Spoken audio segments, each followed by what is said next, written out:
for coming here, and it is very delighted to this evening.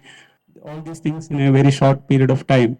This is also a very important concern which is in front of the people of India, and especially a law teacher like me, because as you mentioned, the vision of Gandhi is to create this country a people's country, as also mentioned in the preamble of the Indian Constitution, because we are the largest democracy in the world. But at the same time, you already mentioned the fact that the enemy of this country is BJP and the Sangh Parivar. That is absolutely correct because of the reason that uh, they are not only the enemy of the country, but also they are the enemy of the Constitution of India. So my concern is that after 2014, India, in definition, is a democratic country, but in practical term, India is not a democratic country because of when you look into the constitutional standards and the functioning of the government, we could see the difference. So you already mentioned that the Kerala is a role model in front of us because we are following the fundamental principles of the constitution. There are various reasons why the opposition cannot fight against the BJP, because the first target of the BJP is itself the opposition party, just we find in the Bihar. So, what is actually the solution that in front of you that suggests this country that we can make as Gandhi envisaged and the constitution envisaged? Time has come where we need very strong political coalitions and new political coalitions, not the old political coalitions, because the old political coalitions have created a lot of contradictions within each other, their existence itself. And so the people are unable to put their faith in those old coalitions. So the new coalitions, based on this principle of establishing or protecting the constitutional democracy principle that our founders visualized for India, is the need of the day. And so I believe that the way forward is because no party today, except for the BJP, and that too only if you look at the vote share, it is barely 33%. So we can very forcefully say that no party has a trans India appeal at the moment. Various parties have their strength in various parts and segments of India. But as an ideology, communism has the appeal because it's the only party that goes beyond religion. It is not anchored in regionality or religion. And so it has the ability to have an appeal which is beyond those very clearly defined labels of community, caste, regionality, language, all those things. And so I believe that the communist ideology can become the glue which binds other parties with strengths in other domains to come together and hold them accountable. Because one of the things that the opposition lacks is also committed cadre that is not loyal to leaders but loyal to an ideology. All the other parties have been compromised, and the BJP is going the same way, in the same direction, where they do have cadres. But more and more we see that the cadres are divided on the lines or the rivalries of the leaders. They are fortunate that they have the RSS, which has a cadre that is ideologically committed. But even the RSS is now falling prey to the lure of money and is siding with those who can provide them with the luxuries that they have got used to. So I believe that the communist parties have the two most required things. One, an ideological commitment, and a cadre that is loyal to that ideology. So those two forces are the necessity to become the glue in a new front that should be created. Unfortunately, the terminology that I have used in it, glue becomes invisible. It performs the most vital job, but it becomes invisible. So maybe in its commitment to the ideology, the Communist Party may have to play that role also, holding it all together, but not imposing itself on it. It's very difficult to accept, but somebody needs to have the moral courage to do that. And I believe, personally believe, that amongst all the other parties that stand against the BJP, this kind of a responsibility can only be performed by the communists. And that is my call to the communists. Because I have faith in them, I trust them. I will not be worried about the entire party compromising with their ideology. Unfortunately, we see personal examples of compromise, but at least the majority of the party is made up of people who are, if I can use the term, fanatically committed to their ideology. Not in a derogatory sense, but in a positive sense. The loyalty is that supreme amongst the communists. So I believe that that is the role that India requires someone to play, and that is the role that maybe the Indian Communist parties can do, perform. Good evening, sir. When we are in front of you, we get a feeling of Gandhian ambience. What I want to ask is Sanatana Dharma is usually a Sangha Parivar narrative. But Gandhiji, I have read somewhere that he endorsed Sanatana Dharma and he claimed to be a Sanatana Hindu. My simple question is how do you explain this seeming contradiction? The Sanatan Dharma that Bapu embraced and talked about was a dharma of service and equality, of inclusiveness and of compromise, which did not mind change, which did not resist change. And so Bapu practiced that ideological dharma. The Sangh Parivar is forcing a very rigid form of Sanatan Dharma. It is not dharma, it is Sanatan politics. Because for the RSS and BJP, everything is a medium in their pursuit of power. Whether it is dharma, whether it is gods, whether it is ideology. Everything is just a tool in their pursuit of power because they are addicted to the fruits of power. And Bapu's Sanatan Dharma talked about the greatest duty being tyaga, of giving up, of sacrificing. The BJP and RSS's Sanatan Dharma keeps absolutely quiet on tyag and balidan or sacrifice.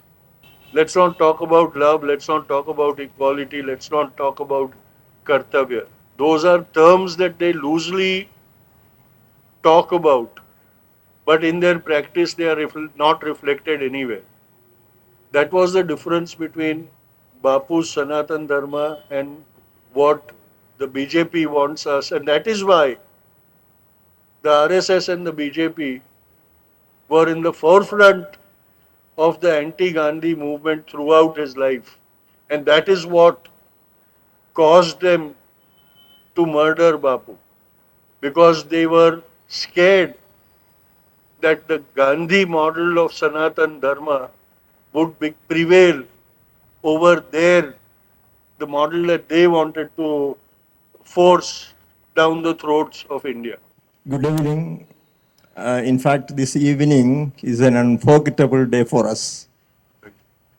And I salute to the Communist Party State Committee for arranging a meeting or interaction session with a person like you.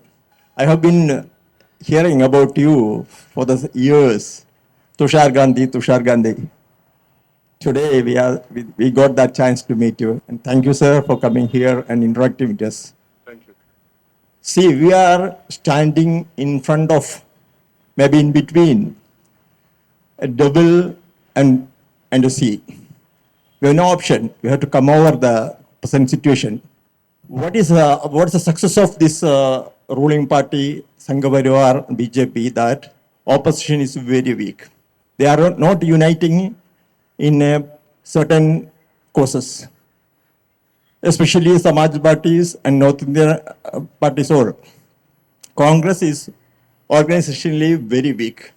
In this situation, what do you think that to get in India, which is equal to all men on their beliefs and their thoughts and their movements, free India, what is the role of communist parties and left parties to overcome this situation? What role they can do to improve the situation?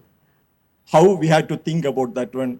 I like to get your advice or view on this matter. Thank you. And I do agree with you that we find ourselves standing between the devil and the deep sea. But this terror of the devil and the deep sea has paralyzed us. And we have forgotten that we may not be able to win against the devil, but we can always learn to swim and conquer the sea. So we will have to think out of the box that way. Once you learn to swim, the sea doesn't hold the terror that a non swimmer will have of it. But unless you jump in, you will never learn to swim. This is, I'm talking about in as an example of what we need to do. We need to take the challenge. The first thing we have to do is take the challenge. At the moment, we have lost the battle of conveying of our ideals to the younger generation. The communists are still managing to penetrate a few campuses and thus enroll the youth in their thinking. But the other secular parties have almost lost the battle to the BJP. So it becomes the duty of the communists to spread out much more. If you look at the strategy of the BJP and the Sangh, there was a time when the communist ideology infiltrated or penetrated the education institutions, the higher education institutions, in two ways. One was that they reached out to the students. The other was that they filled the ranks of the teachers, the professors. And that way, indirectly, their ideology was also transferred to the students. What the Sangh has done is stopped that and infiltrated educational institutions themselves, their own people. So we will have to fight that battle also. And once again, I reiterate over here that even to fight that, the battle of intelligence, I feel that the communist parties are the best equipped, even today, to capture the minds of the youth and to capture the minds, to capture the staff rooms of colleges. We need to snatch the spaces that were already ours for decades, which now the Sangh and the BJP has occupied. We have to win them back. We have to snatch them back. We have to eject them from those positions. You know, even it is expected that being a follower of the Gandhian ideology, I will use more diplomatic language. But the time has come when I have to also use terms like exterminate and eject in my vocabulary for the Sangh and the BJP because they have become such a huge danger for us that it cannot be, we cannot now think of converting them to our way of thinking because that's a very slow process and we don't have the time, we don't have the luxury of time. If I had 100 years, I would have worked diligently to try and infiltrate the intellect of the Sanghi or the BJP if I could find it. But I don't have that time because if I was to do that, the damage that they would do in those 100 years would be more than something that I can undo in a century. And so we have to eject them, we have to exterminate them, we have to erase them. These are the strategies that we will have to use. We must not be intimidated by them. If we were not intimidated by the British, why should we be intimidated by people who only barely have the support of less than 33% of our population? Good evening, Thusarji. I'm very happy to see you. This is the first time I'm meeting him. My question is, in India, RSS and Sangh Parivar team, they are very much successful in implementing the religious nationalism. When I have seen the COVID festivals and Kavad festivals, we have seen that the RSS and the national flag, both flags they are taking together for going to the Kavad festival. That was the method they have adopted. I feel that that is the method they have adopted for making the religious nationalism. Is it the same way we are observing in Kerala to the Shabrimala and other issues? They are taking into this religious nationalism into Kerala also. Even the Bharat Mata controversy also. I am linking with that. What's your observation about it? I said this in my opening remarks that all their ideology is the ideology of self seeking. They don't have a pure ideology. And that's why everything is corrupted. And I have an objection to this term religious nationalism. There is no religious nationalism. There is no nationalism. There is no religiosity. There is no nationalism. There is just exploitation of a commodity because everything for the Sangh and the BJP is just a commodity for use. So they use religion as long as it serves their purpose, and they use nationalism and patriotism for as long as it serves their purpose. Their purpose is to brainwash people into becoming completely intellectually zero so that they can indoctrinate them with their poisoned ideology. So we have to remember that and work in differentiating between what they practice and what we believe in. Because belief will always be more powerful if it is sincere. And everything that is just exploited will never bring the moral courage and authority with it. Because there is no understanding either of religion or of patriotism. It is merely a label that is being used as a tool to brainwash. We must expose this. You told that there are two politics, one is electoral politics and the other is ideological politics. And in Kerala, there are two major fronts fighting each other for power. It is led by Communist and the other led by International Congress.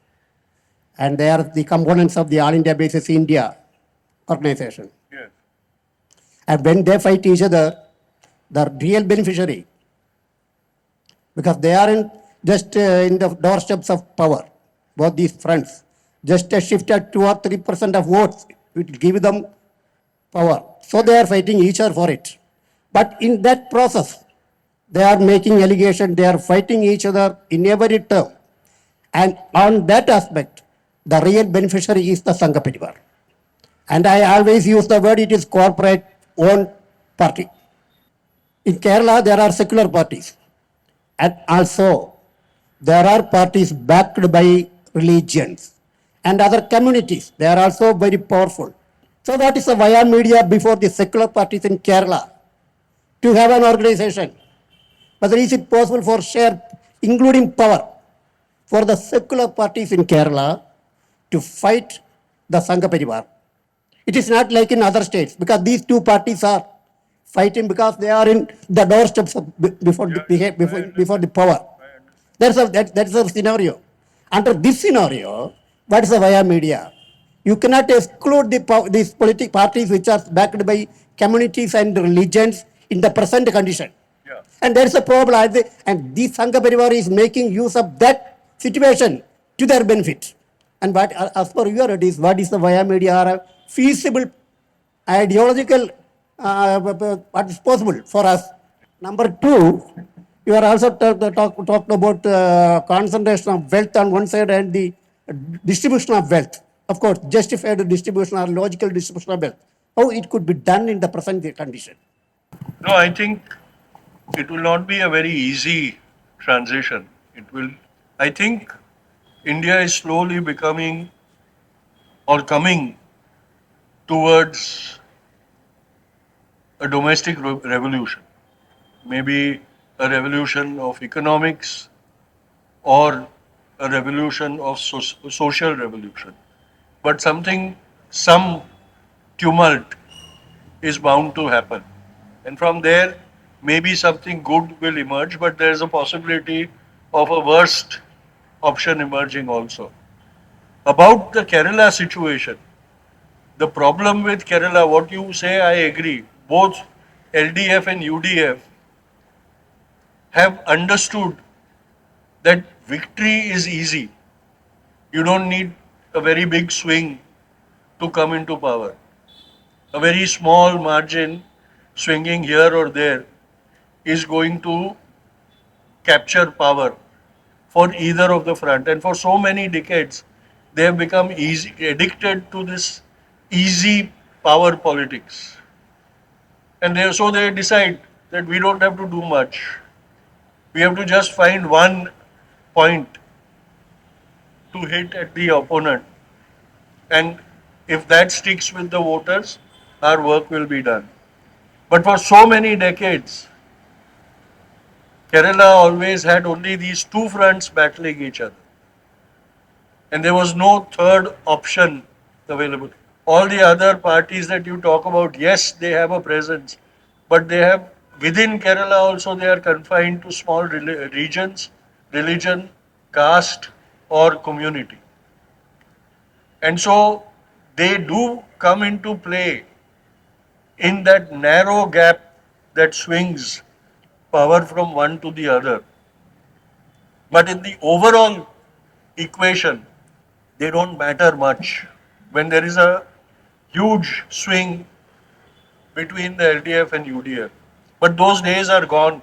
We see that in the last few elections that Kerala has gone through. The margins are becoming smaller and smaller. And they are not devolving to those small minor parties.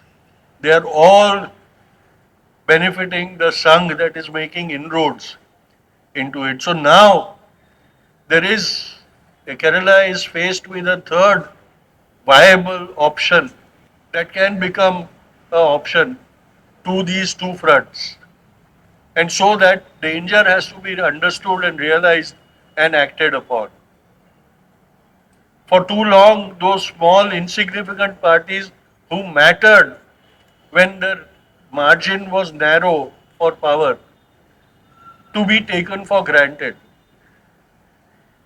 Bapu talked about a democratic model that was compassionate, which treated every component with dignity. no matter how small a minority they may be, but he believed that they needed the assurance that the vast majority is there to safeguard their interests, no matter how insignificant their number. The fronts will have to start treating those small components that they've taken for granted with more dignity, with more responsibility, with more honor. If they want to really shut out the BJP and the RSS from capturing any significant, I will say, nail hold in Kerala. Because when they grab a nail hold, you don't know when they are going to change it into a fist hold and then into a step hold and then capturing the summit that way. Because they have infinite patience. To capture power in India, they waited for 60 years and they patiently waited for it and worked towards it all that time. And even when there were setbacks, they did not give up.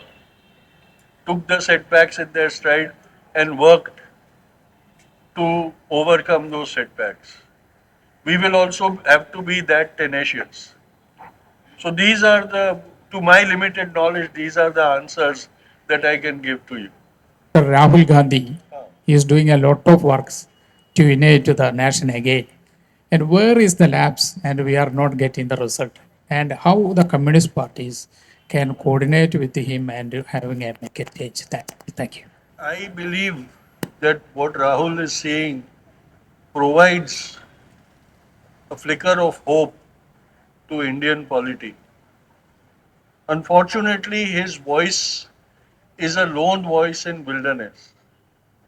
And unfortunately, we don't even see his own party standing up shoulder to shoulder with their leader in the initiatives that he is taking. And so what happens is all his initiatives finally end up being his individual initiatives rather than becoming the strategy of the party. And I believe that allies who believe in what he is saying and what he is doing on those issues should begin to stand with him more strongly and more committedly than what they are doing at the moment. And that is why, if you look at it, even the India alliance looks like a crumbling structure. And every time around election time, it requires some kind of a patchwork to hold it together. I think that is harming all the positivity of Rahul. And so I believe that he too must be seen as a trans political party leader across the political spectrum. I think he needs to be given the support of people who believe in the idea of a constitutional democracy, a democracy of equality, a just democracy, and a democracy that is built on compassion. There's a saying in English, when the hearts are full, the words are few. That's our feeling now. We feel proud that such a great Indian, who is a noticeable crusader against the communal fascist attack on the people of India, has found time to come to this party office, and he opened up his mouth. And we feel much proud that he regards this party as a party which can render hope to the people. And with this inspired words and moods, we assure Thusarji that we will try with all our might to fulfill your expectations. We know that this is not only your expectation, it's the hope of the whole nation. So with that feeling in our hearts, with that conviction, we will take up the fight for ideology, fight for secularism, and fight for united movements. Some of the issues that you mentioned here are ticklish, with political hardships to overcome. So with a short span of time, I don't think all those questions can be answered in the proper way. One thing you can understand, this party, the CPI, may not be a very big party numerically, but this party is a great party. And because of that greatness, this party, more than every other party in the country, proclaimed in 2015 itself that the enemy number one for the people is the RSS. They termed that RSS as a fascist organization. In unequivocal terms, the party proclaimed that the BJP government is a fascist government. With that clarity of mind, the Communist Party made an open appeal for a broad-based unity of all forces to fight the RSS menace, which is the fascist menace. That was the first seed of the India alliance. But that alliance could not function properly. It could not fulfill the dreams of the people. The reasons are many. That's a matter to be discussed in much more deeper way. We have no time for that. But we, the communists, assure you that we will regard your words as important and serious for our future task also. And it gives us strength to believe that people like you are our friends, not only friends, but our comrade in arms. With that feeling, I represent all these people gathered here, that we are all grateful to you. You can be assured that we will be standing on our feet with all vigor and vitality and conviction, and see that the country is the main concern for all of us. For this country, its soul, its spirit, its brain and backbone, everything is secularism. For that fight, your words will inspire us in the future days also. I once again thank you on behalf of each and everyone present here. Thank you.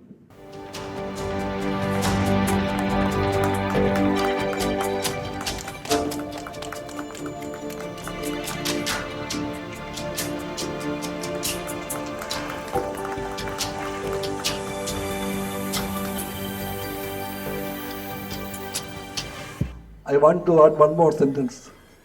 Thusarji always called me as his brother. And now I feel that I am his brother. Brothers in arms.